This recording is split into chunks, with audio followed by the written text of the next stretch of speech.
Over the last decade, Australia developed a reputation for itself as the political coup capital of the world. On Labor's side, we had the Rudd-Gillard-Rudd roundabout, and on the Liberal side, we had Turnbull, Abbott, Turnbull, ScoMo. It's all about popularity and approval ratings. Its goal is power, and it's the fruit of much plotting and secret scheming. Politics has always been like this, and no doubt it always will be. The only thing that put a stop to that leadership merry-go-round that we endured for the best part of a decade was that the politicians realised that we, the public, were sick of it. They were fearful of the crowd turning on them and punishing them on election day. If it weren't for that, no doubt it would have continued. But politics has always been about popularity and power. And we can just be thankful that coups in contemporary Australian politics are without violence. Because for much of human history, political power plays have been much more bloody. Certainly that was the case in Jesus' day. In fact, for Jesus himself. And that is what we're looking at today. The question we're seeking to answer today is, why did Jesus die? Because when you read the New Testament accounts, you find that Jesus was incredibly popular. And why wouldn't he be? He did countless amazing miracles. He gained a reputation as a miraculous healer who restored hundreds of sick people to health. He was a gifted and engaging teacher. He entertained the crowds with his memorable stories and pithy sayings. And when he finally arrived in Jerusalem, the Jewish capital, after several years of growing public popularity, he was greeted with adoring crowds and huge celebration. So why, just a week or so later, was he dying on a cross, executed like a criminal? Why did Jesus die? The answer, when we read the accounts provided for us in the Christian New Testament, is multi-layered. And one of the reasons that Jesus ended up on that cross was because of politics. His death was the violent climax of a fatal mix of popularity, power, and secret scheming. Mark records this for us in chapters 11 and 12 of his gospel account. Jesus arrived in Jerusalem to great fanfare and acclaim. He was incredibly popular. And the very next day, Jesus caused a ruckus in the temple, the building at the heart of Jewish national life. He drives out the money changers and the animal sellers who'd set up shop in the temple courts that were intended for prayer. And so he upset the whole cozy system that the religious leaders had in place in the temple. In chapter 11, verse 18 of Mark's account, Mark gives us a key insight into how this went down with the Jewish authorities. Mark records for us this. The chief priests and the teachers of the law heard this and began looking for a way to kill Jesus, for they feared him, because the whole crowd was amazed at his teaching. Jesus' actions in the temple did not go down well at all with the religious authorities. Jesus was now identified as a definite threat to the power and control of the Jewish leaders. His popularity, combined with this public ruckus that he's caused at the heart of Jewish life, this was making him a dangerous threat to their power. So they decide to do away with him. Not in some bloodless coup inside a political party room. They plan to kill him. When we pick up Mark's account in chapter 11, verse 27, Jesus arrives back in Jerusalem the next day and he heads straight back to the temple. This time, the religious leaders, the chief priests and the teachers of the law, they're there in person to confront him. They challenge him over what right he had to do what he did in the temple the day before. They say, by what authority are you doing these things? Who gave you authority to do this? Well, Jesus' answer flips the interrogation.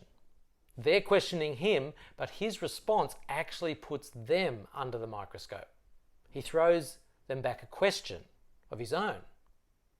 Let me read from verse 29. Jesus replied, "I will ask you one question. Answer me, and I will tell you by what authority I'm doing these things. John's baptism, was it from heaven or from men? Tell me." This was a tricky question for them, as they observe. If we say from heaven, he will ask, "Then why did not you believe him?" But if we say from men, and then Mark comments, they feared the people, for everyone held that John really was a prophet. Note why they refused to give an honest answer. Verse 32, they feared the people. They feared the people's reaction. Their concern is for their popularity, because that's the key to their power and their prestige within the community. And that's what they're really interested in protecting. And we're going to see this come up numerous times in Mark's account. So Jesus refuses to play their interrogation game. If they won't be open with him, he's not going to be open with them and answer their question. At least, not directly. Because notice what happens next. Mark records chapter 12, verse 1. Jesus then began to speak to them in parables. So rather than give a direct answer, Jesus gives a slightly veiled one in the form of one of his parables. But this isn't just any parable. It's a story with a deep resonance for the Jews who are listening. You can see how Jesus starts in chapter 12, verse 1. If we're familiar with the Old Testament, we're going to get the resonance. Jesus is actually riffing on a famous Old Testament image where the Jewish nation is a vineyard that's been planted and protected by the one true living God. He's referring to Isaiah chapter 5, verses 1 to 7. In Isaiah, it starts like this. "I will sing for the one I love a song about his vineyard." That is, God's vineyard. "My loved one had a vineyard on a fertile hill. He dug it up and cleared it of stones and planted it with the choicest vines. He built a watchtower in it to protect it and cut out a wine press as well." That is, he'd done everything for this vineyard. Then he looked for a crop of good grapes, but it yielded only bad fruit. Isaiah makes clear as you read on in chapter 5 of his book that the planter of this vineyard is God, and the vineyard is the nation of Israel. So Jesus takes this well-known image from Isaiah chapter 5 and he riffs on it. He tweaks it though. In Isaiah, the problem is that the vines in the vineyard produce no grapes. And so the whole vineyard comes under God's judgment. But in Jesus' version, he narrows the focus. He adds some features that focus in on the leaders of God's people, the very people with whom he's having this confrontation, to whom he's telling this parable. In Jesus' telling, the owner rents the vineyard to tenant farmers. But the tenants refuse to pay their dues to the owner in terms of sharing with him the fruit. And so the owner sends servant after servant to collect his dues, but the tenants beat and even kill these servants. That's outrageous. They refuse to do what the owner asks. And eventually, in Jesus' parable, the owner sends the last person left, his son. You can see how Jesus tells it in verse 6 of chapter 12. He had one left to send, a son whom he loved. He sent him last of all, saying, "They will respect my son." But the tenants, if their actions haven't been shocking enough already towards the owner's servants, they now reach new heights, well, I should say depths, of audacity and offensiveness. Chapter 12, verse 7. But the tenants said to one another, "This is the heir. Come, let's kill him, and the inheritance will be ours." So they took him and killed him and threw him out of the vineyard. This is shocking. This is terrible that anyone would treat someone like this. This parable, which started as a familiar, predictable story from Isaiah in the Old Testament, this parable has taken a shocking, rated R18 plus Quentin Tarantino type turn. The vineyard is now awash with the blood of the servants, and now with the blood of the owner's son. Now notice that the meaning of this parable is not lost on the religious leaders to whom Jesus tells it. Verse 12, Mark says, they knew Jesus had spoken this parable against them. Jesus is saying, this is who you are. You're the wicked tenants who refused to follow God, the God who gave you this leadership position over his people. You and your predecessors over the last 1500 years have continually rebelled against God, led his people astray, ignored, mistreated, and even killed his prophets whom he sent to you. And God is not going to let this go. How does the parable end? Verse 9.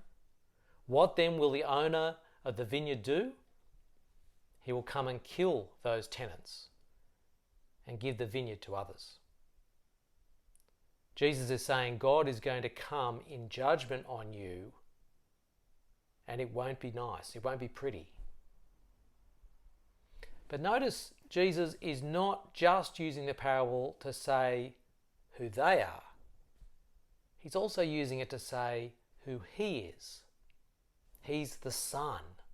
He's the one they are planning to kill, as we know from chapter 11, and Jesus now calls that out. He names it in the parable. But also indirectly, he's answering their question about what authority he has. He's saying, I'm the Son who comes with all the authority of the Father who owns this vineyard. This parable is not just about Jesus and the religious leaders confronting him in the temple. It's actually a summary of the whole history of Israel, the nation of Israel. Not a political or a social history, it's a theological history of the nation of Israel and its relationship with the one true living God who created and sustained it.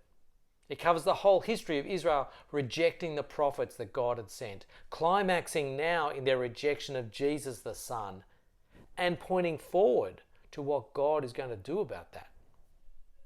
And Jesus cites the Old Testament scriptures as proof that this is the way God is acting. He quotes Psalm 118 verses 22 to 23, which uses a different metaphor of Jesus the Messiah as a stone and the leaders as builders. In verse 10, Jesus says, haven't you read the scripture? The stone the builders rejected has become the capstone, the most important stone. The Lord has done this, and it's marvelous in our eyes. Jesus is saying, you're fighting against the plans of the one true living God. He's made a plan that I, his Son, will be at the center of what he's doing in the world. You're on the wrong side of history.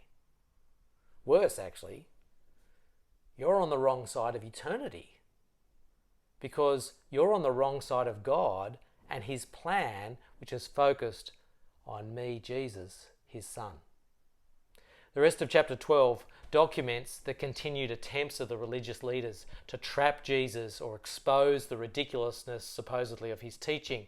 First, it's the Pharisees and the Herodians who come to challenge him. Then it's the Sadducees, and then it's the teachers of the law. But in every case, Jesus exposes the poverty of their understanding of the Old Testament scriptures and the empty cravings of their heart for popularity and for power and for prestige, all of which means nothing in God's sight. So what do we take away from this? Well, first of all, over the next few weeks as we walk deeper into Mark's account of Jesus' death, we'll see a variety of reasons why Jesus died. But today we've had the first answer to our question. He died because of politics. The religious leadership of his day had him killed to protect their own power and prestige. But more significantly, that revealed the heart, their heart, the heart of the leaders of God's people. Their plot to have Jesus wiped out showed just how opposed they actually were to the plans of the God who loved them. They willfully went ahead and killed his son.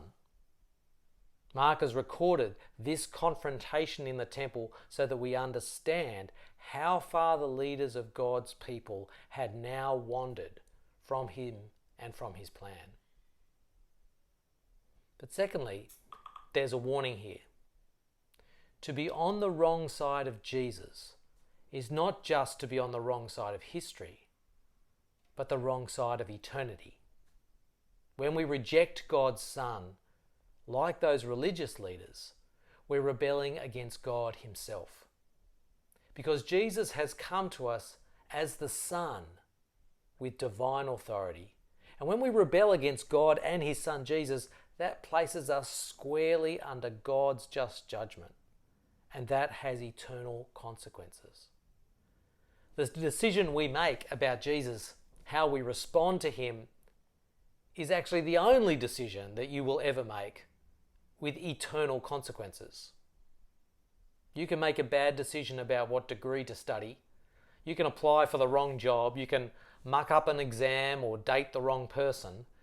Or even far worse, you can commit a crime. You can destroy a life. You can destroy your own life. You can be a really nasty person. But there's only one decision with which each of us must live for all eternity. What do you do when God's Son Jesus comes knocking? Elsewhere, the risen Jesus, back from the dead and alive today, says, "Behold, I stand at the door and knock." When anyone rejects him, us, you, our family, our friends, when anyone rejects Jesus, they're not just choosing the wrong side of history. They're condemning themselves to the wrong side of eternity. The smart thing to do, the smartest, wisest, most sensible and most wonderfully joyful thing you can ever do is to welcome him as he knocks at the door. Welcome him in today with repentance and humility and faith and love.